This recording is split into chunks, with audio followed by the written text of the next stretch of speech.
Blackwood Forest, a place of dark tales and ancient secrets.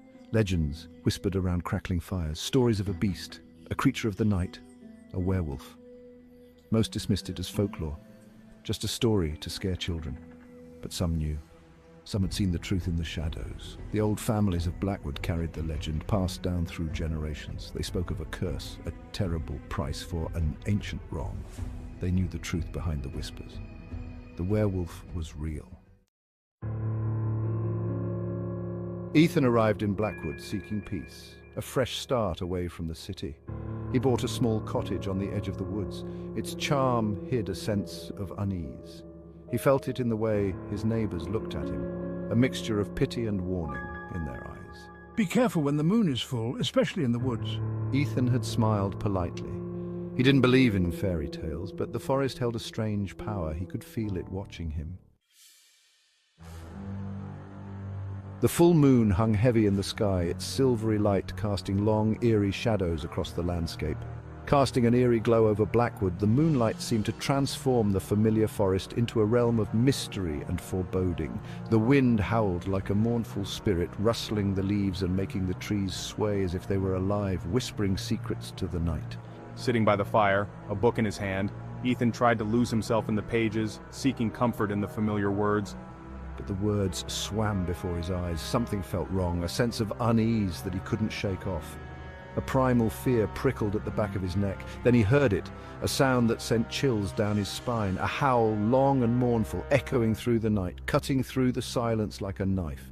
It was closer than he liked, the sound carrying a sense of dread that made his heart race. The fire crackled, sending sparks dancing up the chimney, a stark contrast to the cold fear that gripped him. Ethan tried to ignore the growing unease in his gut, telling himself it was just his imagination. He told himself it was just a wolf, but deep down he knew better. There was something out there, something that didn't belong in the world of the living. Time seemed to slow down, each tick of the clock echoing in the silence, amplifying his anxiety. Unable to sit still any longer, Ethan stood up and moved towards the window, peering out into the night. The forest outside looked even more menacing, the moonlight casting strange shadows that seemed to move and shift. His heart pounded in his chest, fear gripping him as he scanned the darkness for any sign of movement. Another howl pierced the night, closer this time, sending a shiver down his spine. He knew he couldn't ignore it any longer. Grabbing a flashlight, Ethan steeled himself, determined to face whatever was out there. He couldn't let fear control him. He opened the door and stepped into the night, the beam of his flashlight cutting through the darkness as he ventured into the unknown. A crash from downstairs shattered the silence. Ethan grabbed the fire poker, his heart pounding in his chest. He crept down the stairs, each step heavy with dread. The front door hung open, ripped from its hinges. Claw marks scarred the wood. Peering around the corner, A low growl rumbled from the living room. Two eyes glowing like hot coals met his. A hulking shape moved in the darkness. The stench of wet fur and something metallic filled the air. The werewolf was here.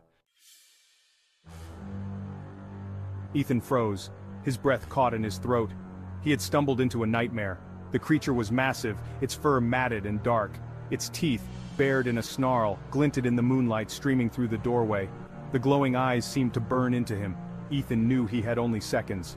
He gripped the fire poker tighter, his knuckles white.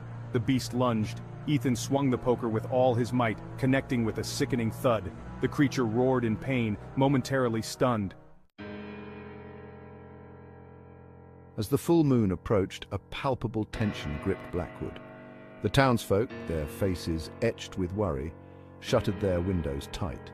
Children were ushered inside before sunset, their laughter silenced by the fear that hung heavy in the air. The local pub, usually bustling with life, stood eerily empty.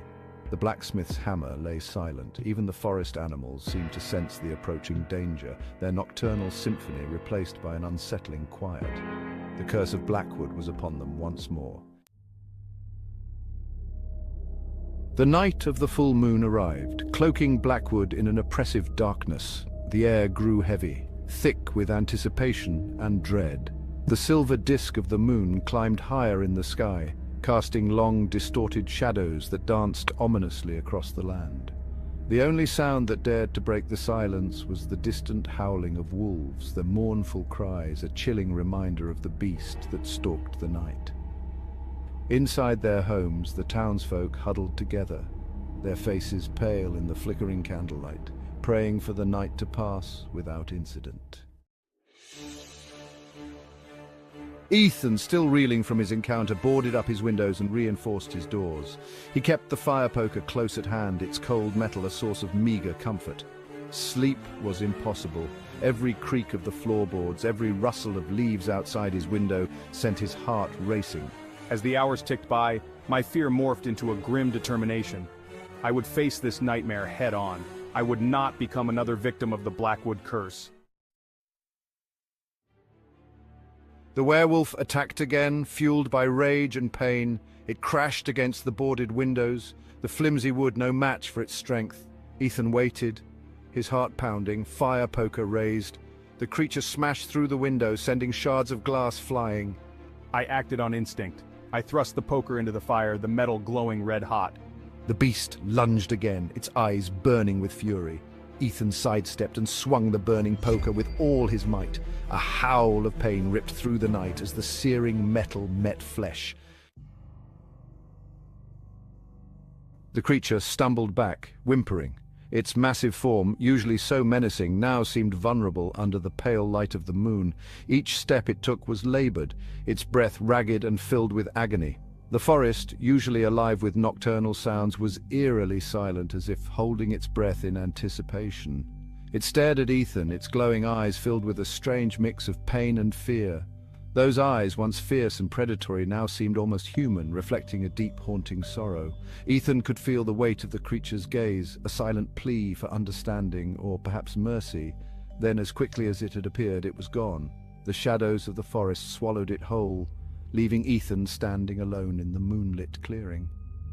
The sudden absence of the creature was almost as jarring as its presence had been, a stark reminder of the thin line between reality and nightmare. Fleeing into the night, leaving behind the scent of burnt fur and a silence that was somehow more terrifying than the roars. The air was thick with the acrid smell, a tangible reminder of the encounter. The silence pressed in on Ethan, amplifying the pounding of his heart and the rush of blood in his ears. I stood there, panting, the fire poker trembling in my hand. My grip was tight, knuckles white, as if letting go would mean succumbing to the terror that threatened to overwhelm me. The room around me felt both too small and infinitely vast, a disorienting blend of safety and danger. My body ached, my mind reeling from the encounter. Every muscle screamed in protest, a testament to the physical and mental toll of facing such a creature. I leaned against the wall, trying to steady my breath, my thoughts a chaotic whirl of fear and disbelief. I had faced the werewolf and survived, but survival came at a cost. The image of the creature, its eyes, its pain, was seared into my memory. The full moon outside seemed to mock me, a constant reminder of the horrors that lurked in the shadows. But the fear remained, etched deep in my bones. It was a primal fear, one that went beyond the rational mind and settled into the very core of my being. Every creak of the floorboards, every rustle of the leaves outside sent a jolt of terror through me. I knew then, with chilling certainty, that the curse of Blackwood was real. It wasn't just a story whispered around campfires or a legend to scare children. It was a living, breathing nightmare, one that I had become irrevocably entangled with. The village, shrouded in fog, seemed to hold its breath, waiting for the next chapter of the curse to unfold. Morning came, painting the sky with hues of pink and orange. The dawn broke gently over the forest, casting a serene glow that belied the turmoil within. But the beauty of the sunrise did little to ease the fear that had taken root in Ethan's heart. His mind was a storm of anxiety, the tranquility of the morning a stark contrast to the chaos he felt inside. The events of the night played over and over in his mind, each memory more vivid than the last. The howls, the terror, the blood, each detail was etched into his consciousness, each replay etching the horror deeper. His eyes, wide with fear, reflected the nightmarish visions that haunted him. The darkness of the forest seemed to seep into his very soul. I packed my meager belongings, my hands shaking. Every item I touched seemed to carry the weight of the past night's horrors. The room, dimly lit, felt like a prison closing in on me. I couldn't stay in Blackwood, not anymore. The memories were too fresh, the fear too real. The town, once a place of comfort, now felt like a cage. The town held nothing but terror for me now. Every corner, every shadow seemed to whisper of the horrors that had unfolded. The streets, empty and eerie, echoed with the silence of my departure. As he walked away, the rising sun at his back, Ethan felt a mix of relief and sorrow. The forest, once a place of mystery and adventure, now loomed like a dark spectre in his mind. He cast one last look at the imposing silhouette of the forest. The trees, shrouded in mist, seemed to watch him with an ancient, knowing gaze. He knew, with a certainty that chilled him to the bone, that the curse of Blackwood would live on, a dark stain on the soul of the ancient woods. The forest, with its dark secrets and hidden dangers, would continue to haunt those who dared to enter. Ethan's departure was not just a farewell to a place, but an escape from a nightmare that would forever linger in the shadows of his mind. As he walked into the distance, the road ahead illuminated by the soft glow of the sunrise, Ethan felt a glimmer of hope. The future was uncertain, but it was a future free from the horrors of Blackwood. He vowed never to return, to leave the past behind and seek a new beginning.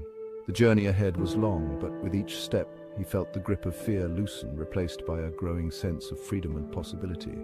The sunrise over a new horizon symbolized a fresh start, a chance to rebuild and heal. The morning sky, bright and hopeful, promised a new day, free from the shadows of the past.